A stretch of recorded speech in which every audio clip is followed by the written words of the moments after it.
Hey YouTube, what's going on?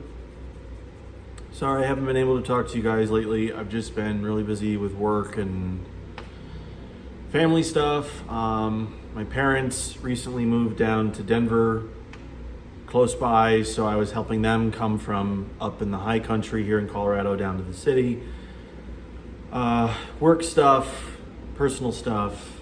I have my largest rabbit, John Lennon, decided to bite Binks a couple weeks ago, and so we've been dealing with an infection in his mouth. He has an abscess on his neck. I mean, it's just never-ending shit. So finally had some time here after work today to sit down and talk to you guys, and we'll, give you my insight on how I feel about the Red One so far. So I haven't had any time to do anything really substantial with the camera other than some other minute tests inside my apartment. What you guys have available to you that I've uploaded here on YouTube is the extent of what I've basically done so far. But I do have some things lined up with my friend Kimmy and some various other projects that I'd like to try to do when I have the time to do it. So that will be coming at some point. But yeah, the biggest change since you last saw me in a vlog with the Red is that I've completely changed the lens system. So I started using this camera with Nikon lenses, as you know. I sold those two lenses to a local camera store here in Denver, and I got the Red 18 to 50 PL mount zoom lens. This lens came out originally with the Red One when the Red One first came out in like 2007. So this came out with the original Red One Mysterium, whereas this is the Mysterium X. I might have another that just, I'm so scatterbrained today, so I'm trying to do this, and you know that I don't fancy up my vlogs. I literally just give you the raw video clip off my phone, so please bear with me in this. I'm trying to organize everything. I might have a video coming up that might interest you guys if you're interested in this camera, just some technical stuff. Waiting to see how the rest of this month plays out, and if it plays out the way that I'd like it to, then I will be making that video, and maybe it might be of some interest to people out there in internet land. So anyway, so yeah, the camera's back to the PL mount. My Red came with the Nikon and the PL mount. I no longer use the Nikon, and probably don't have any plans on ever using the Nikon. So anybody out there that might actually own a Red One that is looking for a Nikon mount, just shoot me an email at Digital T Productions, and maybe I can sell it to you, because I don't think I'm gonna have any use for the Nikon mount anymore, because I have graduated away from still lenses, which there's a little bit of irony in that, what I just said, and you'll understand in a minute, but sorry, scatterbrain. So the good, the bad, and the ugly about this lens. So I'm gonna actually move my follow focus out of the way. I'm gonna get rid of the follow focus unit here, and I'm actually gonna take the matte box off the camera here so you guys can see the lens a little bit better. So we're gonna try to, let me get this off the lens. There we go. So there's the lens. You can kind of see it a little bit better. If I was even more prepared, I would have brought the lens cap, the body cap for the camera, and just taken the lens off, but I don't want to risk any rabbit fur or dust getting into the imager at the moment, because the air conditioner's running, and I take very good care of my stuff, so I don't want to risk anything getting into that cavity where the sensor is, so I'm just going to leave the lens on. So yeah, this is the Red 18 to 50. Here's where the irony comes in. So as you can see, this is a PL mount cinema grade housed lens. And those of you that are unfamiliar at the fact that Red actually did make a series of lenses when the Red One came out, they made like three or four zoom lenses. They made the 18 to 50, the 17 to 50, the 50 to 150, and then what was that bigger one? It was like, I think that was this 18 to 85. So they made a series of lenses, and then they had a Madrid of prime lenses, I think ranging from 18 millimeter all the way to 300 millimeter. So the interesting thing about especially their first lens here that they made is that this is not confirmed, And Red will probably deny it if you run into Jared Land in California and you ask him about it, he would probably deny this. But from all of the information that I've gotten and the people that I've talked to and yada, yada, yada, the glass elements of this lens is just the Sigma 18-50 2.8. So if that's true, then this lens is just still glass, rehoused in a cinema grade casing that has just a lot closer focus throw than what the still lens could do, and a lot less, breathing within the focus elements, because I've used the Sigma 18-50 on other cameras a long time ago, and the breathing on that lens, the Sigma version at least, is garbage. It is terrible. The breathing on this lens does exist, but it is not terrible. And I'm sure maybe some of you might have noticed, you can see it in the short little clips that I've posted so far on YouTube here, where I've done my little tests where I'm like sticking my face in front of the lens and Nick's giving you guys the finger. Well, he's giving me the finger, jokingly, but so yeah, this is a T3 lens, which means an f-stops, that would be 2.8, 18-50. Another little interesting thing is that when you zoom with this lens, the glass, if you notice, there's an internal glass element right here that moves. So you can see it's gone, it goes flush in with the housing, and now it sticks out a little bit, which is interesting. But it doesn't affect the matte box or anything. So I mean, you can use a matte box with 2, 3, 4 stages in it, whatever, it's not gonna bother anything.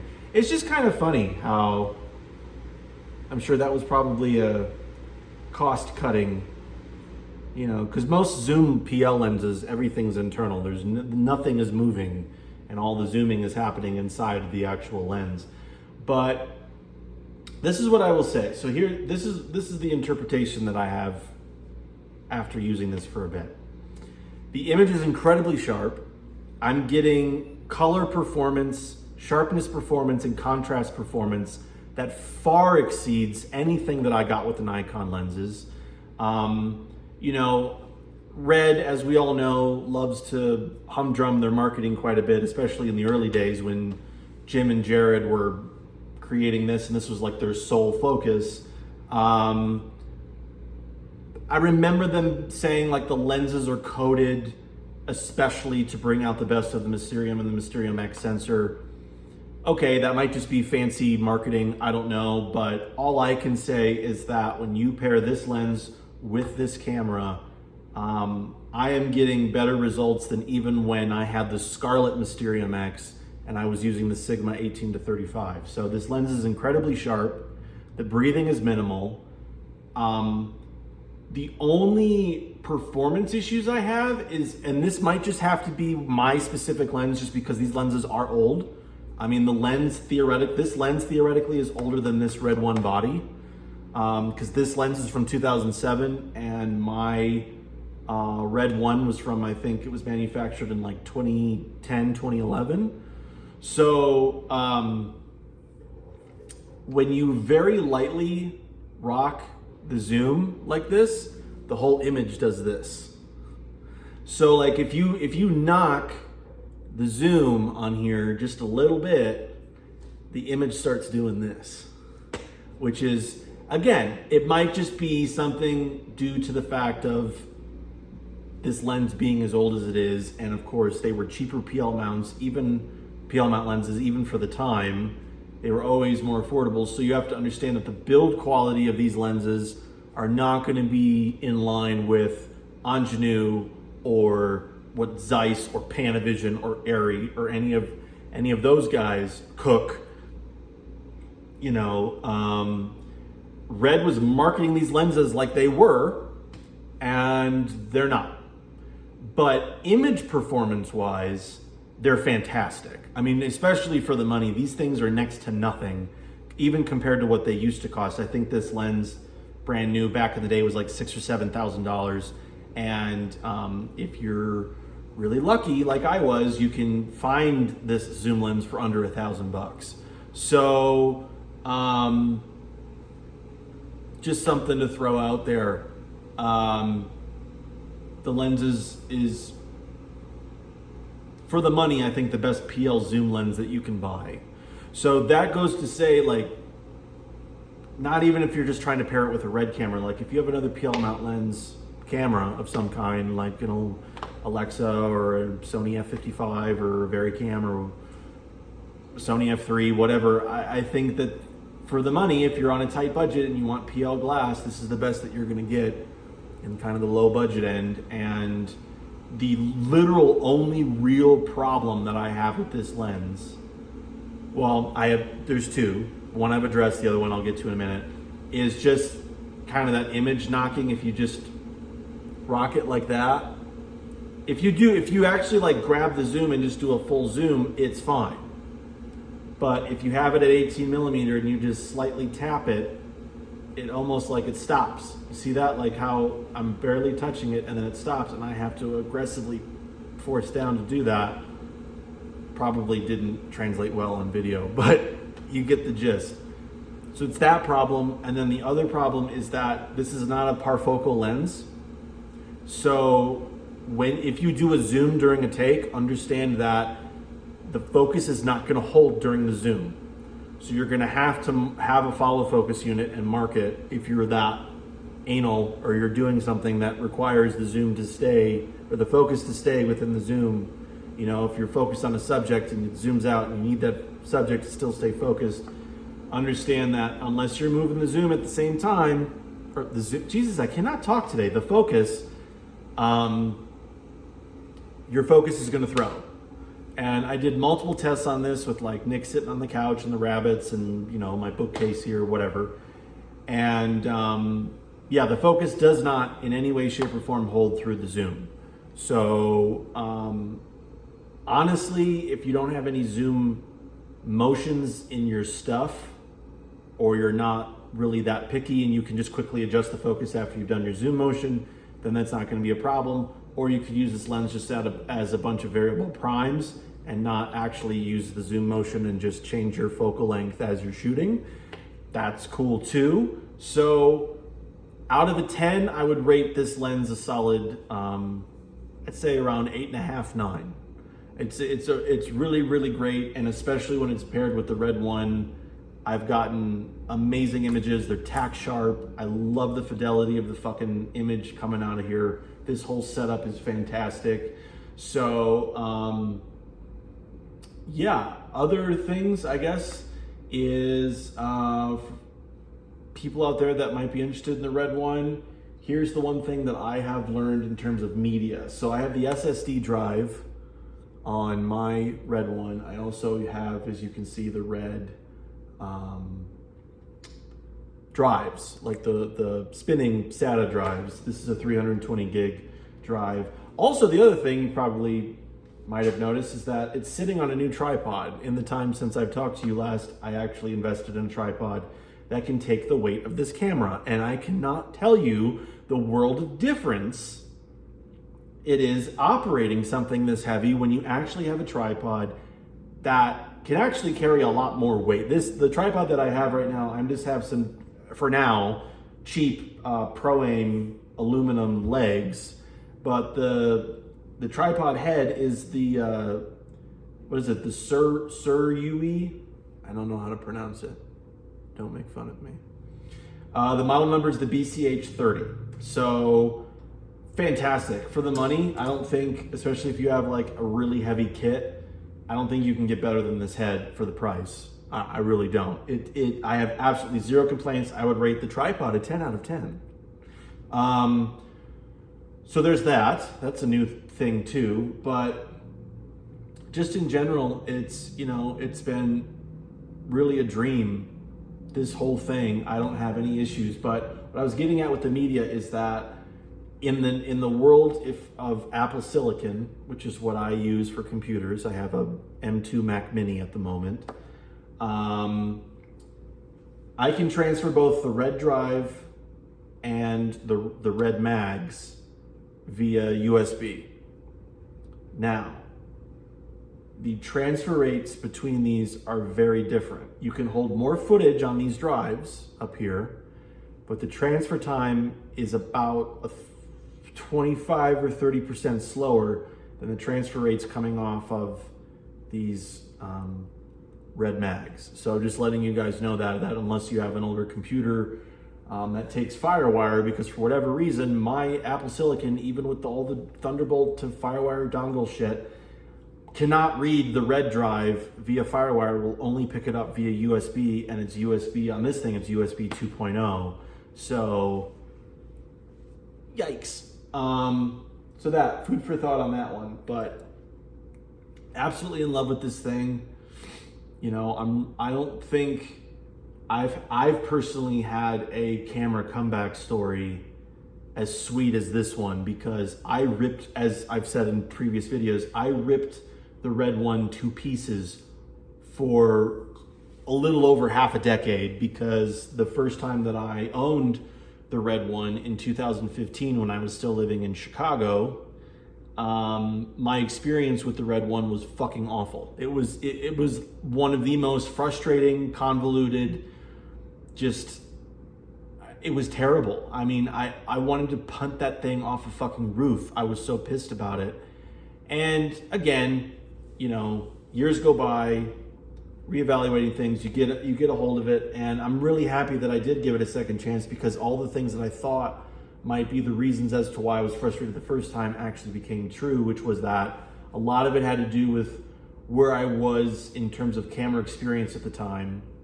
And all I'm gonna say is that I was coming from cameras like the Panasonic HVX200, the Canon XL2, you know, cameras like that were mobile, that were a lot more friendly in terms of run and gun, you know, so you didn't, the transition from traditional video cameras to a camera like the Red one, I feel like is a lot harder than people coming from celluloid to the Red one, or any of the Red cameras, or any of the digital cinema cameras for that matter, because you're supposed to treat these cameras like film cameras. The more that you treat these cameras and use them like a Panaflex or anything like that, the better images you're gonna get. But if you go into the mindset of video, then you're gonna get images that are more closer in line to video. And so I almost had to retrain myself at 24,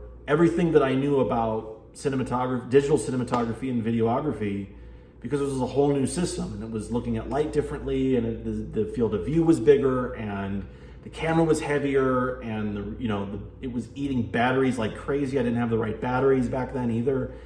So it was a lot of superficial, stupid shit. And I know quite a bit more at 32 than I did at 24. I would say that like my mid to late 20s taught me a hell of a lot more about filmmaking and my own process of creating than anything that I had learned before that. And you have to remember, I've been working with cameras since I was 9, and I'm 32 now. So majority of my fucking life, I've been working with this stuff. And so, yeah, it's long-winded, but I'm really happy that I was able to give this camera a chance again. And I will say, if I didn't say it in previous videos, because I don't quite remember, if you are considering or interested in learning the Red ecosystem or giving it a try, maybe you're coming from HDSLRs, maybe you're coming from, I don't fucking know what, but you're trying to move up and get into the world of Red or Aeroflex or the VariCams or the high-end Sonys or whatever, but you're looking at Red, don't discount the Red one. I'm serious. Unless you have a really, really big problem with weight and you need something that's like 5 fucking pounds that you can just pull out and start shooting with, okay, that's the one caveat, I guess, where I would say I wouldn't recommend this. But if you can get past that, and I think in terms of, I know people that are still getting paid freelance work with the Red one. The image holds up that well. It shoots up to 4.5K resolution. You know, the Red code compression, it's not nearly as good as what we have in modern Reds today, but it's still really good, especially for the, like, if you're doing stuff that's going straight to the web. But you have to remember that the version of red coat in this camera is forever immortalized in really top-end studio films like Social Network and, you know, Pirates of the Caribbean on Stranger Tides and Girl with the Dragon Tattoo and Contagion and The Girlfriend Experience and, oh my God, there's so many. There's a movie with Nicole Kidman called Rabbit Hole. There's countless indies and studio films that use the red one, both the Mysterium and the Mysterium X. And a lot of those films look like they could have come out today, in my opinion, the way that I see things, especially Fincher's work. I mean, Fincher's films that use the red one, I think, are the best looking examples of this camera on planet Earth. The Social Network and Girl with the Dragon Tattoo, I think, are the two best visual examples of what you're capable of doing. And anybody that sits there and says, oh, the image doesn't really look that great anymore, I'm sorry, I don't mean to be this harsh, but you're kind of dumb, because I think they look fantastic. So, but then again, everybody has their own opinions. Anyway, I'm derailing a bit. So that's pretty much it. So red one, red lens, seeing red everywhere. I hope you guys are doing good. If there's anything about this beautiful behemoth that I did not touch upon that you would like to know about, leave it in a comment below and I will reply to it. I'm usually very good at replying to comments on YouTube. I will get back to you there as soon as I can. And again, if anybody out there who might have a red one as well and you're looking for a Nikon mount, because I know they're very hard to find, get in touch with me and I might be able to sell mine to you, because I'm not using my Nikon lens anymore because I don't have any. So that is it. I'll talk to you guys later. You have a good rest of your week and a good weekend, and we'll catch up again soon.